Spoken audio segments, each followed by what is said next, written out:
This is the third section of this semester review, 16A through 27B.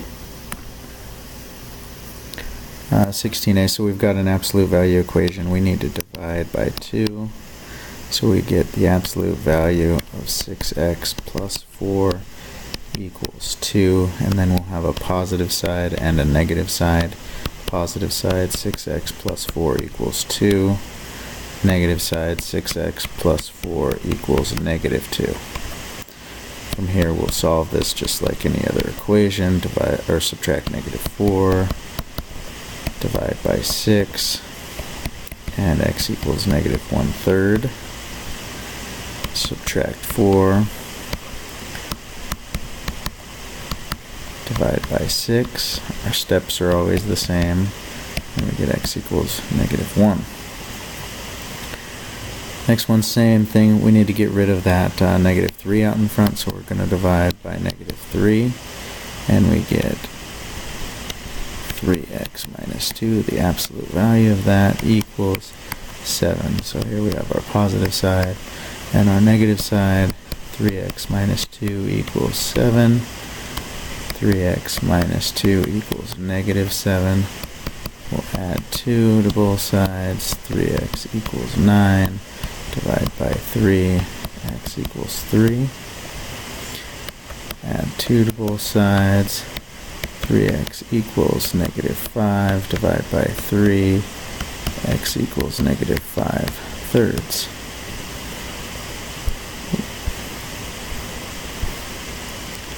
Solve the compound inequality. So what do we want to do? We want to get rid of everything except for our x. So we subtract 4 from all three sides. So we get 2. We're left with a 2x inside in the middle of our inequality. And 12 minus 4 is 8. So now we're going to divide everything by 2. And we get 1x. And that's 4. All real numbers greater than 1 and less than or equal to 4. 17b, we'll add 5. We get 6n is less than negative 30. Divide by 6. N is less than negative 5. We'll subtract 1.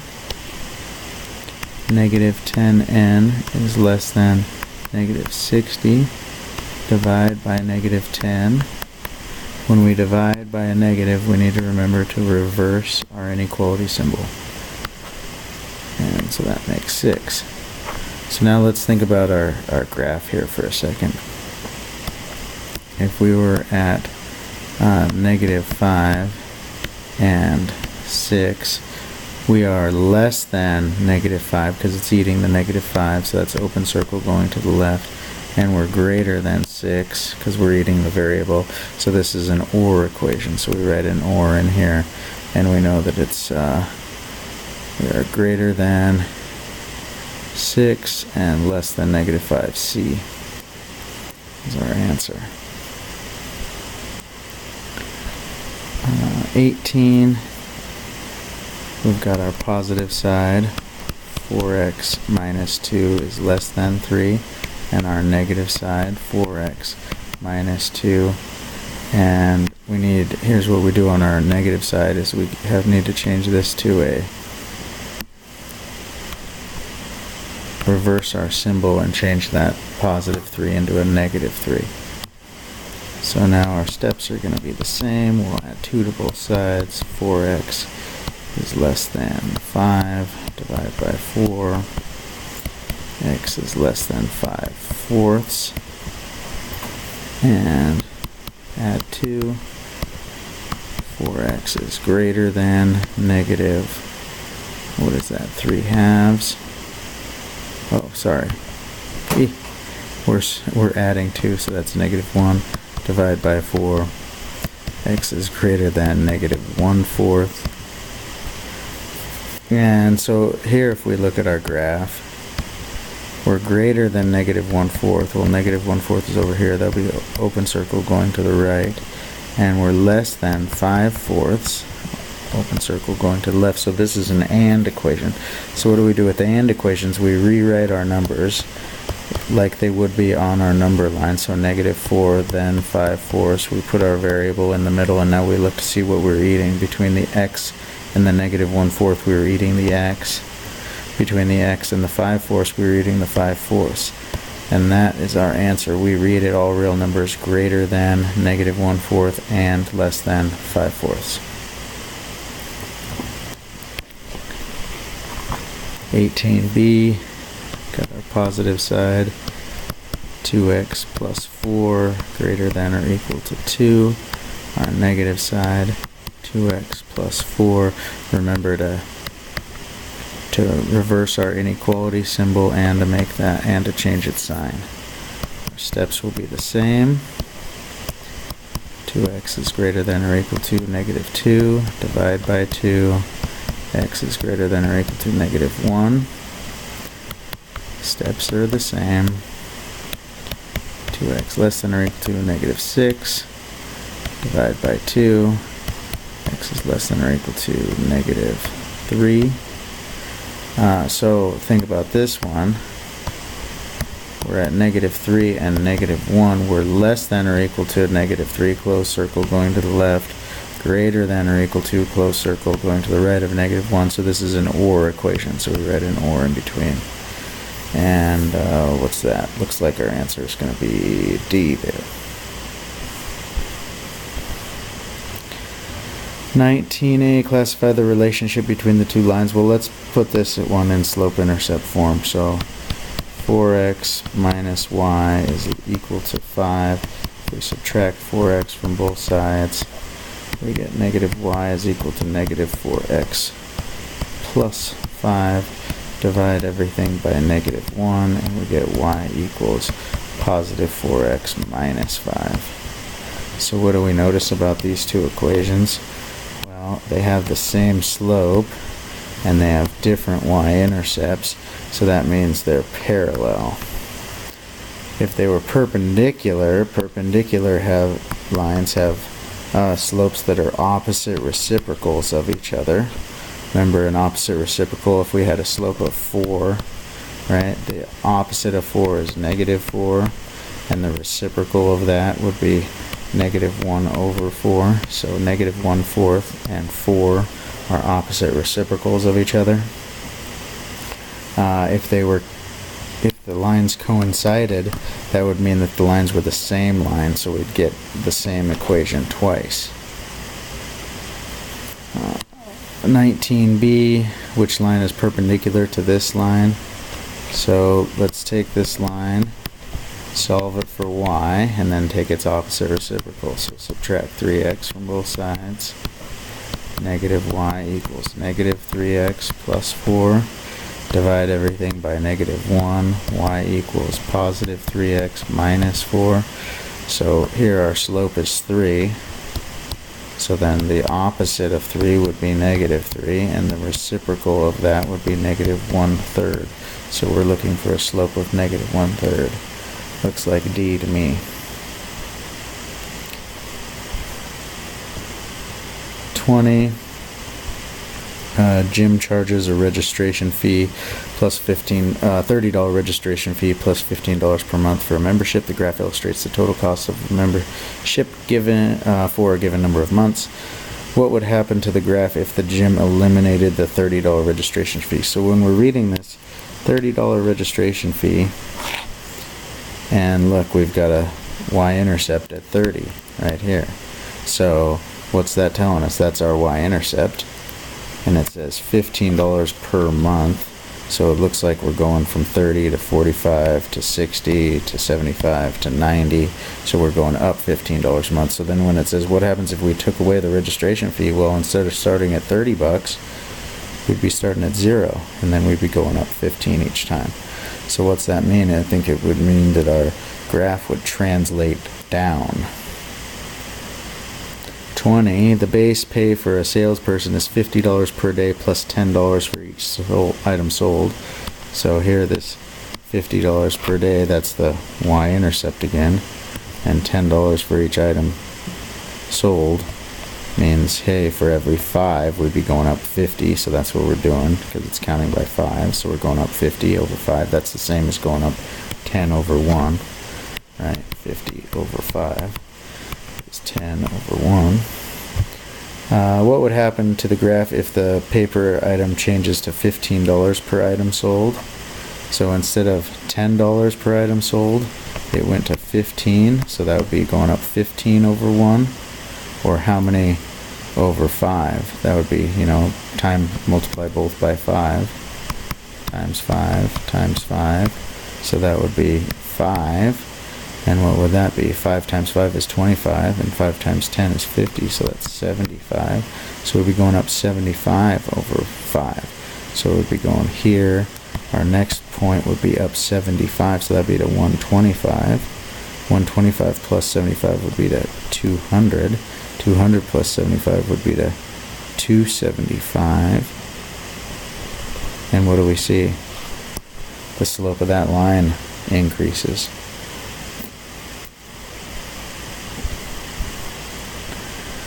(21a) Which statement is true about the characteristics of the 3 lines? They all have the same y-intercept. (21b) Which statement is true about the characteristics of the 3 lines of this graph? They look to have the same slope. What is the slope of the line that passes through these 2 points? So slope is change in y over change in x. So we're going to say from -1 to go to -1, we're not moving at all. That's a 0. And from 3 to go to 5, we're going up 2. But 0 divided by anything is 0, so we have a 0 slope. What kind of line are we talking about? Well, we've got a point at 3, -1, 1, 2, 3, -1, and 5, -1, 4, 5, -1. So what kind of lines does that make? That makes a horizontal line. If we remember, horizontal lines have a 0 slope. Calculate the slope of this line. So from 4 to -1, we're going down 5. And from -6 to 3, we're going up 9. So our slope is -5 over 9. 23a, what are the x and y intercepts of this? So if we wanted to find our x-intercept, we just say 9x equals 3, divide by 9. X equals 1/3, that's our x-intercept. If we want to find our y-intercept, -y equals 3, divide by -1, so y-intercept is -3. 23b, same idea here. Our x-intercept, we'd say 5x equals 30, divide by 5, x equals 6. Our y-intercept, we'd say 3y equals 30, divide by 3, y equals 10. 24, which graph represents the linear equations? We can do this a couple different ways. Since we're doing the intercepts, let's do it this way. So think to ourselves, how many times does 4 go into -16? So our x-intercept is -4. 1, 2, 3, 4. And next, how many times does -8 go into -16? So that's +2. 1, 2. So our graph would look like this. And it's that quick and that easy. Next one, we can do the same thing. Okay, how many times does 2x go into 10? Well, that goes 5 times. 1, 2, 3, 4, 5. And how many times does 5 go into 10y? That's 1, 2. And so our graph looks like that.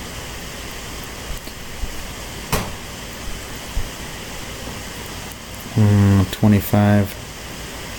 Write this in standard form. So in standard form, we don't have, standard form is ax plus by equals c, where a, b, and c are integer coefficients, means no fractions, no decimals. So if I multiply this entire equation by 3, it'll get rid of this fraction out in front, right? That 3 will cancel. So we need to do it. So 3 times y makes 3y. 3 times 5 makes 15. 3 times 1/3 makes 1, and we don't need to keep on going because we're going to now distribute that 1. If there were a 2 or a 3 up there, that's the number we'd be putting in front of there, and then we'd need to distribute that. Distributing 1 doesn't change our problem. So now we want to get x and y on the same side, so we'll subtract x from both sides. We'll move the constant over, and then we get negative x plus 3y equals negative, what is that, 24. Now that's a correct answer. We might also see an answer that has 2 positive terms instead of 2 negative terms by multiplying or dividing by -1. That'll just change the sign of everything. So you may also see an answer like this, since this is a multiple choice question test. So we want to make this in standard form too. So the same thing here, except now we can distribute this because it's not a fraction. So we just say y minus 5 equals negative 3x minus 6. We want x and y on the same side, so we'll add 3x to both sides. And we'll add 5 because we want our constants on the other side. So we get 3x plus y equals negative 1. And there's 2 positive terms. 26a, which equation has a slope of negative 2/7 and contains the point 5, negative 6. So this is y minus y sub 1 equals m times the quantity x minus x sub 1. Y minus, what's our y value, is negative 6 equals m, negative 2/7 times the quantity x minus, what's our x value, 5. And so this is 2 negatives in a row, which make y plus 6 equals negative 2/7 times the quantity x minus 5.